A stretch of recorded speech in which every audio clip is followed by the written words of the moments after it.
Hello, this is my final year project on power analysis attack on Contact smart cards.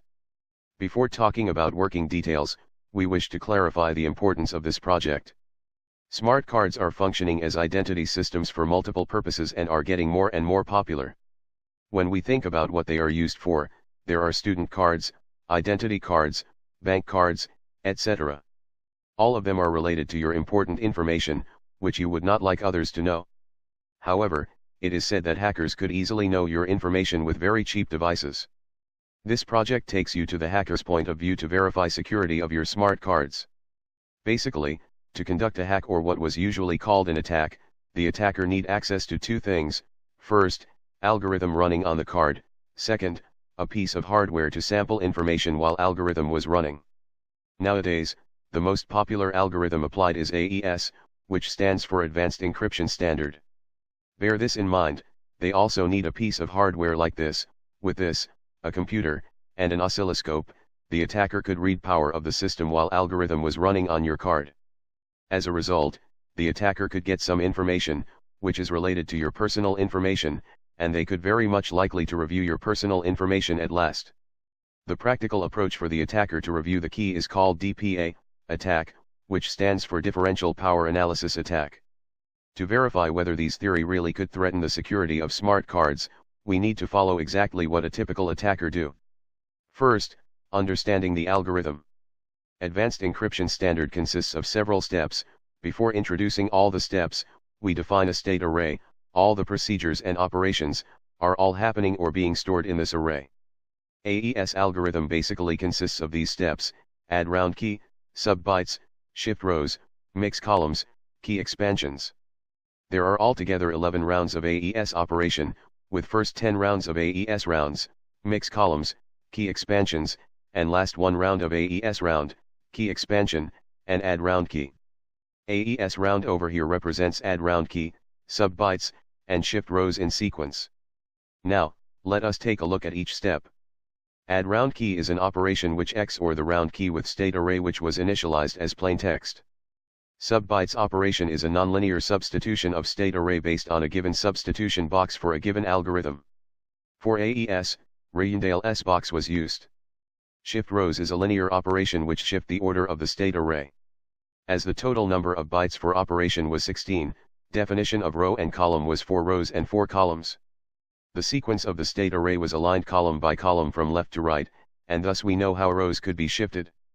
Mix columns is an operation which mix all the values of one column together with this operation and introduce some amount of nonlinearity. However, the nonlinearity of this operation was not as much as that of SBox operation. Key expansion is an operation which calculates different keys for the next round. A round constant was given, to differentiate calculation for different rounds, which multiplies 2, after calculation for current round.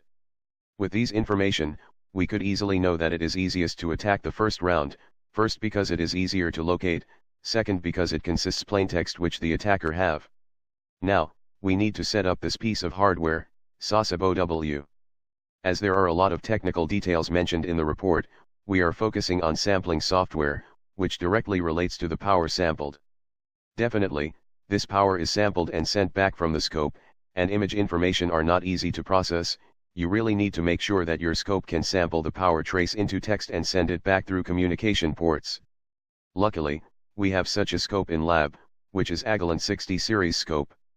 It will waste us a lot of time if we sample trace by hand, and luckily, we could automatic our sampling by proper communicating with the scope driver on PC. With this software, we are storing the power traces into a text file which we could easily read and process with our own computer. With these valuable data, we could conduct our own first-order DPA attack. We first don't bother about complex names of these stuffs, we focus on what exactly this is supposed to do. What the attacker have is nothing but a text file with power traces, and some plain texts. The attacker have no choice but to carry out a hypothesis that the key could be all these, and correlate these hypothesis intermediate values with the power traces. The hypothesis key with the most correlation is the correct secret key. This is the formula of correlation coefficient, matrix of I rows and j columns. To understand this formula, we should first understand the symbols. H represents hypothesis power of hypothesis intermediate values after processed with power model. D represents actual power at certain time on a power trace with multiple points. Big D is the number of samples, which was the number of traces collected. I is hypothesis key number, which is 256 for our case, as we are guessing byte by byte, and one byte have 256 possible values. J is number of useful points on trace that we are using.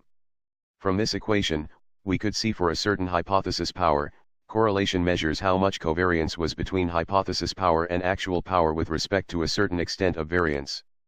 In other words, to simplify, if hypothesis power changed significantly while actual power changed significantly at the same time, there should be a great correlation, and it is most likely that the correct key was guessed. In this formula, what should be correlated to the power trace is not hypothesis values but hypothesis powers, and to get hypothesis powers, we need power models. Instead of thinking about which is better, we tried all of them, and as a result, we managed to guess the correct key with all of them. Despite the fact that all power models work, we wish to find out the most effective one for further research.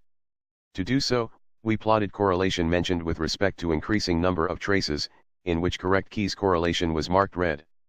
This is the performance of bit model, and we could see good performance. This is the performance of Hamming distance model, and we could see better performance. This is the performance of Hamming weight model, and we could see the best performance.